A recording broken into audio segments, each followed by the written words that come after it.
vous remercions, n'est-ce pas, d'être présent, n'est-ce pas, à l'écoute de cette vidéo qui est l'une des premières de Hans 3 Immigration dans le concept votre consultant à votre écoute. La vidéo d'aujourd'hui porte, n'est-ce pas, sur la fausse déclaration. Mais avant cela, nous avons pris sur nous de vous informer en matière d'immigration canadienne sur des sujets, n'est-ce pas, qui sont restés parfois tabous jusqu'à date. Et donc, moi, en tant que consultant réglementaire en immigration canadienne, j'ai lancé un concept à Hans 3 Immigration pour pouvoir vous informer, n'est-ce pas, de temps en temps. Donc, ici, il est question, n'est-ce pas, de partage de connaissances, de partage d'informations et beaucoup plus, n'est-ce pas, nous allons parler, n'est-ce pas, en ce qui concerne le droit de l'immigration sur des sujets extrêmement importants pour la réussite de votre projet au Canada. Dans un premier temps, nous avons constaté qu'il y a des personnes qui prennent à la légère parfois leur projet d'immigration. Or, le projet d'immigration est quelque chose de très important. Il est très important dans la mesure où c'est un projet de vie. Quitter d'un pays à un autre, ce n'est pas de l'amusement, c'est quelque chose que nous devons prendre au sérieux. C'est pour cela que le Canada, conscient, n'est-ce pas, du devenir des uns et des autres, des citoyens du monde entier, a mis sur pied, n'est-ce pas, une reconnaissance professionnelle qui est la reconnaissance des consultants réglementés en immigration canadienne. Nous avons pour mission, n'est-ce pas, d'informer la communauté, de faire de la représentation, n'est-ce pas, auprès de l'immigration canadienne. Alors, le sujet qui nous touche aujourd'hui, parlant de la fausse déclaration, nous l'avons tantôt dit, est un sujet très important. Je commence généralement par quelque chose que j'appelle de la brise-glace là. Et donc, il faut comprendre qu'en droit de l'immigration, il n'y a pas de prescription. Pourquoi est-ce qu'on dit qu'il n'y a pas de prescription en droit de l'immigration? Qu'est-ce que cela signifie? Eh bien, cela signifie qu'en droit de l'immigration, si vous êtes arrivé au Canada par l'entremise d'une fausse déclaration, d'un faux document, bien de quelque chose, d'une représentation erronée, même si vous devenez citoyen canadien, d'ailleurs nous allons le voir dans la suite là, vous pouvez, n'est-ce pas, arriver à perdre votre citoyenneté parce qu'il y a eu un élément de fausse déclaration qui a été, n'est-ce pas, constaté dans votre dossier. Alors, l'organisation de cette vidéo est la suivante. Donc, les thèmes que nous allons aborder sont: quels sont les fondements juridiques de la fausse déclaration? Sur quels articles, par exemple, de la loi sur l'immigration, est-ce qu'un agent d'immigration peut se fonder, peut se baser, autant pour moi, pour constater une fausse déclaration? Quelles sont les causes de la fausse déclaration? Pourquoi est-ce que quelqu'un peut se retrouver en face d'une fausse déclaration? Donc c'est très important qu'on puisse savoir cela. Et comment est-ce que l'agent d'immigration se comporte lorsqu'il est en face d'une fausse déclaration constatée? C'est très important qu'on puisse, n'est-ce pas, aborder cela. Cela sera très important pour le devenir, pour les dossiers de plusieurs, n'est-ce pas, personnes qui veulent immigrer au Canada. Et en plus, nous aborderons aussi, nous parlerons de comment éviter la fausse déclaration. Quelles sont des petites choses qu'on peut faire de manière assez rudimentaire pour éviter la fausse déclaration. Et à la fois, nous prendrons ensemble un conseil. Donc, je vous invite à être assidu, de bien écouter les concepts et de poser des questions plus tard si vous en aurez. Donc, moi, c'est M. Émile Arthur Ngansmi-Akiba. Je suis consultant réglementaire en immigration canadienne, président directeur général de Hans 3 Immigration. Nous avons nos représentations à Trois-Rivières au Québec, ici au Canada. Nous avons un bureau à Yaoundé, nous avons un bureau à Douala, nous avons un bureau à Buea, nous avons un bureau à Ibolova. Toutes ces villes sont les villes du Cameroun. Certainement, avec le temps, nous allons ouvrir, nous allons nous étendre, n'est-ce pas, dans d'autres parties de la sous-région Afrique centrale. Pourquoi pas de toute l'Afrique? Alors, bienvenue à Hans 3 Immigration.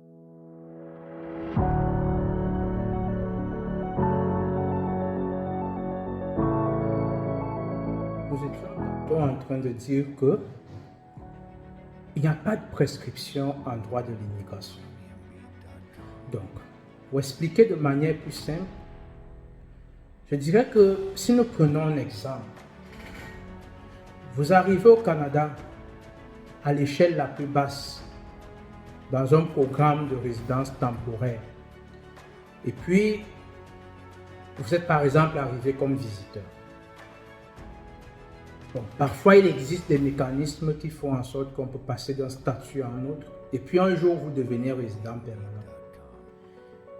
Lorsque vous satisfaites aux exigences, vous devenez plus tard citoyen canadien. Et puis un jour, pendant le contrôle de l'intégrité des programmes d'immigration au Canada, parce qu'il faut savoir que Immigration, Réfugiés, Citoyenneté Canada a ce qu'on appelle des programmes de contrôle d'intégrité. Donc j'essaie de voir comment est-ce que les programmes fonctionnent. Est-ce qu'il n'y a pas des gens qui profitent illégalement de ces programmes-là? Donc pendant le contrôle de l'intégrité de ces programmes, on se rend compte que il y a un monsieur lambda qui arrive au Canada par l'entremise d'un quelconque visa de résidence temporaire. Et à ce moment, la personne avait donné soit des documents erronés ou bien il avait dit quelque chose qui soit faux. Et l'agent d'immigration a le droit, mais alors tout le droit, de se pencher sur votre cas. On ne va pas regarder que vous êtes devenu citoyen, mais on va regarder qu'à la base, il y a eu quelque chose qui avait été fait qui ne devait pas être fait. Et donc l'agent d'immigration va se pencher là-dessus. Et donc lorsque la fausse déclaration est constatée, ça veut dire que vous êtes arrivé comme résident temporaire, vous êtes devenu résident permanent sur la base de ce même faux. Et plus tard, vous êtes devenu citoyen canadien, mais à la base, il y a un élément qui est faux. À ce moment-là, il y a, n'est-ce pas, des mécanismes juridiques, parfois peut-être on va évoquer certains, qui vont faire en sorte que on va remettre en question votre statut. Si vous êtes citoyen, on peut attaquer votre citoyenneté, parce qu'elle a été obtenue sur une base fausse, bien sûr. Et à ce moment-là, vous entrez réellement, n'est-ce pas, dans un processus qui est vraiment à ne pas souhaiter au Canada. Alors, il peut arriver que vous perdiez votre citoyenneté. Quand vous perdez la citoyenneté canadienne, parfois on peut arriver, n'est-ce pas, à constater sur vous une fausse déclaration et vous pouvez faire l'objet d'une mesure d'interdiction de territoire. Il est donc très important que durant tout votre parcours en droit de l'immigration, que vous puissiez vous rassurer de dire la vérité, de donner des documents qui sont authentiques et de respecter la loi. Le respect de la loi, il y a des articles qui parlent du respect de la loi et de ses conséquences, du non-respect de la loi et de ses conséquences. Ça, ce n'est pas la fausse déclaration. Mais ce non-respect peut induire aussi à ce que vous soyez interdit de territoire. Mais ce n'est pas des interdictions de territoire que nous traitons aujourd'hui. Nous parlons de la fausse déclaration. L'une des conséquences de la fausse déclaration peut être une interdiction de territoire. Maintenant, d'où vient-il qu'on puisse constater une fausse déclaration? La fausse déclaration en elle-même vient d'où? L'article 11 de la loi sur l'immigration et la protection des réfugiés demande que, préalablement à l'entrée au Canada, un étranger puisse demander un visa et des documents, n'est-ce pas, y afférents. C'est donc cette demande-là qui est traitée. C'est dans cette demande que vous fournissez des documents. C'est dans cette demande-là, c'est au cours du traitement de cette demande que vous pouvez être appelé à être en entrevue avec un agent. Donc il y a des situations. Vous êtes dans votre pays, l'agent d'immigration, en traitant votre demande, peut constater une fausse déclaration, peut constater un fait qui n'est pas vrai. Nous parlerons de la définition de la fausse déclaration. Donc, Quand il constate un élément qui n'est pas vrai, il peut à ce moment-là, n'est-ce pas, revenir vers vous pour pouvoir vous demander de clarifier certains éléments. Généralement, à ce moment, soit il vous envoie une lettre, ou bien il demande à ce que vous veniez en entrevue. Ça, c'est pendant le traitement de la demande. Dans un autre élément, dans un autre moment, lorsque vous arrivez au Canada, à la frontière, toute personne qui arrive au Canada est soumise, n'est-ce pas, à un petit entretien. Ça peut être léger. Vous pouvez avoir l'impression que l'agent d'immigration est en train de causer avec vous, mais comprenez qu'il est dans l'exercice, n'est-ce pas, de cette fonction. Il a tout ce droit, le droit de contrôle. L'agent d'immigration peut procéder à un contrôle de toute demande qui lui est présentée, n'est-ce pas, en ce qui concerne le droit sur l'immigration, la loi sur l'immigration et la protection des réfugiés. Ça veut dire que quoi? Lorsque vous êtes à la frontière, l'agent d'immigration peut vous soumettre à un contrôle et vous avez l'obligation de vous soumettre à ce contrôle. Et selon l'article 16 de la loi sur l'immigration et la protection des réfugiés, en son article 1, vous devez, c'est un droit, c'est une obligation, vous devez répondre véridiquement, n'est-ce pas, à toutes les questions qui vous sont posées par l'agent d'immigration.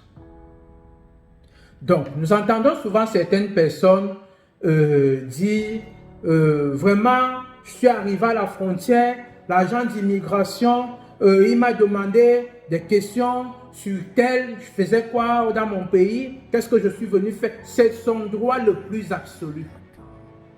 Ce n'est pas que l'agent d'immigration a un problème avec vous.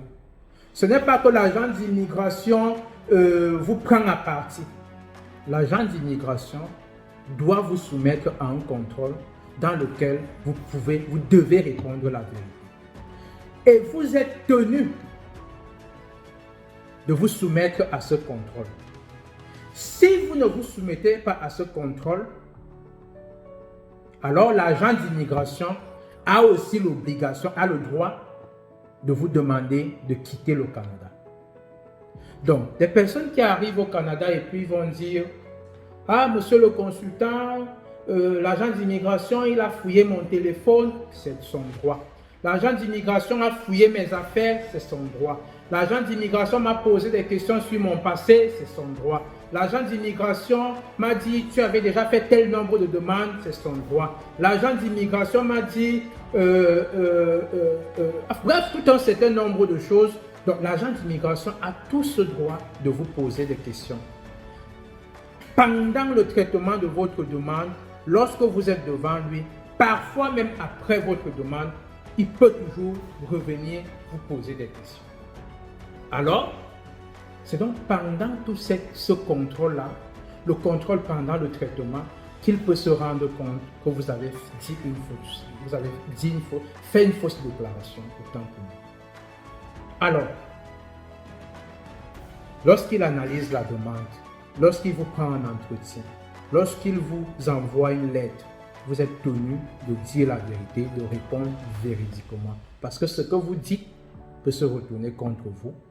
Et donc, par conséquent, c'est là la genèse, n'est-ce pas, des constats de fausses déclarations. Maintenant, comment l'agent d'immigration constate-t-il la fausse déclaration? C'est quoi même la fausse déclaration? Et sachant que les fausses déclarations induisent, n'est-ce pas, les interdictions de territoire. Donc, il est important de savoir quels sont les faits. Qu'est-ce qui fait, comment est-ce qu'on arrive à savoir qu'ici, on est en face d'une fausse déclaration?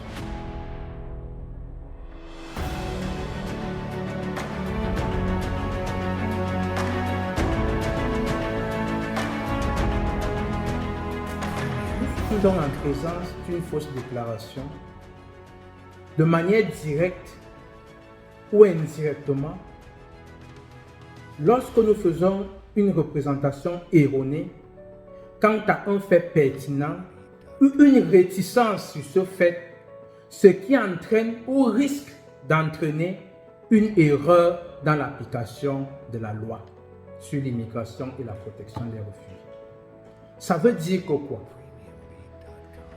Vous faites votre demande, vous devez présenter clairement votre situation. Le fait, et vous devez savoir ce qui entre, n'est-ce pas, dans la constitution de votre dossier. Lorsqu'on parle de directement ou indirectement, ça peut être un fait, une action que vous posez, bien quelque chose que vous dites et qui a des conséquences. Vous êtes tenu par ces conséquences-là. Vous êtes tenu, n'est-ce pas, par la décision que l'agent d'immigration va prendre. Parfois, vous ne voulez même pas dire certaines choses. Même cette réticence-là, par exemple, il ne faut pas que je puisse dire à l'agent d'immigration que je suis peut-être marié. Peut-être parce que le fait que je sois marié rendrait ma demande d'immigration sous certaines conditions inacceptables. Ou bien ça me rendrait inadmissible. Et puis je suis réticent à cela. Et puis j'envoie ma demande. Le fait que vous ayez obtenu un visa de l'immigration sur la base de cette réticence fait que vous avez fait une fausse déclaration. Vous avez donné un faux document, ça fait une fausse déclaration. Je parlerai plus tard des exemples de fausses déclarations et je crois que vous allez mieux comprendre. À la linéa B, du même article, il est précisé que le fait d'avoir été parrainé par un répondant dont il est statué qu'il est interdit de territoire fait que vous avez fait une fausse déclaration. Ça veut dire que le répondant, c'est qui? Le répondant, c'est la personne qui vous parraine au Canada. Si ce répondant-là est frappé par une interdiction de territoire pour fausse déclaration, parce que les interdictions